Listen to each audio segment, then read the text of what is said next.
surpris, de trouver des choses qui vont qu'on a envie de pousser par un prix pour que la personne, le réalisateur, la réalisatrice qu'on fait ce film puisse avoir le maximum d'audience et vendre le film dans le maximum de pays. Donc c'est pour les idées. Et ce qu'on attend, c'est voilà, c'est des vrais documentaires de création. Pour moi, le documentaire de création, c'est une prise de risque, un étonnement, c'est quelque chose qui doit... C'est pas un film qui fait changer le monde, mais en tout cas, comme une société de production qui s'appelle les films Grains de Sable, et chaque film doit être un petit grain de sable.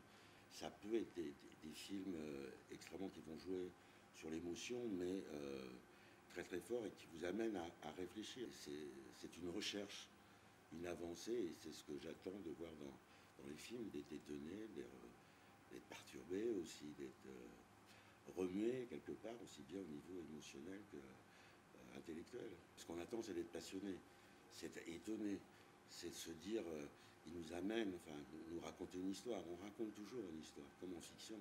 Simplement, dans le réel, elle est prise par des réalités. On ne va pas mentir. Il faut aller au bout de cette vérité pour comprendre quelle est l'histoire. Voilà, mais tout est possible. Ça va être ce qui va faire la différence. C'est pas le sujet, parce que c'est comme en fiction. Je veux dire, 90% des films de fiction sont des films d'amour. N'empêche, il y a des chefs-d'œuvre, il y a des mauvais films.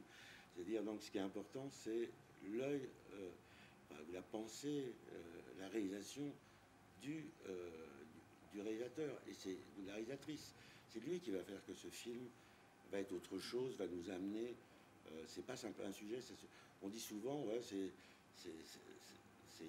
une bonne idée, mais c'est pas pour ça que c'est un bon film.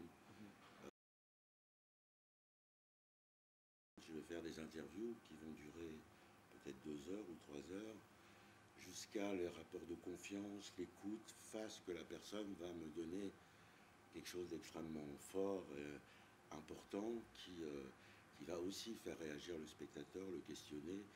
Il n'est pas question de transformer de personnage, mais qui me donne le maximum de choses, qu'on soit d'accord ou non avec lui, mais qu'il aille au bout de ce qu'il a dans ses tripes. Ce qui est allé, c'est dans le fond de l'être humain. Qu'est-ce qui se passe? Pourquoi on est comme ça? Moi, c'est tout ça qui m'intéresse. Et du coup, ça questionne aussi sur la sexualité, sur l'argent, sur le pouvoir, sur les rapports hommes-femmes. Et petit à petit, de phénomènes de société que je tiens toujours à faire, j'étais amené à faire des sujets de géopolitique, notamment sur la Russie, sur la Chine, sur les choses comme ça. Vu ce qui se passe en ce moment, c'est très important, mais c'est très très complexe. Ben alors c'est très paradoxal. C'est-à-dire qu'à l'époque, quand j'ai commencé, on était interdit de télévision, parce que comme on était dans des films politiques, militants, ce qu'on appelait voilà, contre-information, machin, on était interdit de télévision et le cinéma ne voulait pas de nos films en pensant que de toute façon ça n'intéressait personne.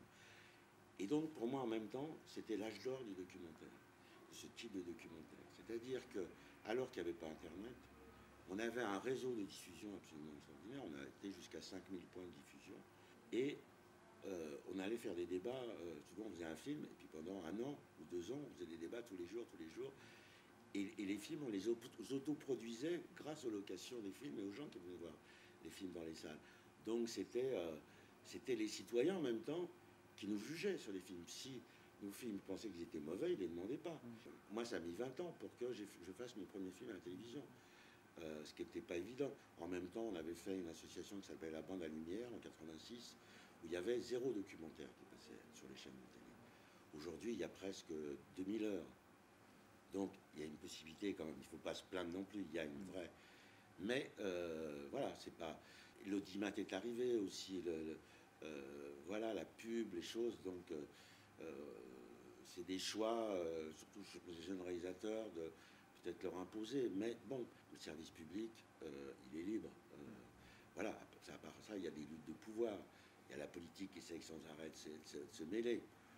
Mais bon, je crois que, voilà, si on pousse, si on se bat, je veux dire, s'il y a des problèmes, on se battra. Voilà, on a vu des présidents passer, comme des présidents de la République, comme des présidents de chaîne, comme des directeurs de chaîne.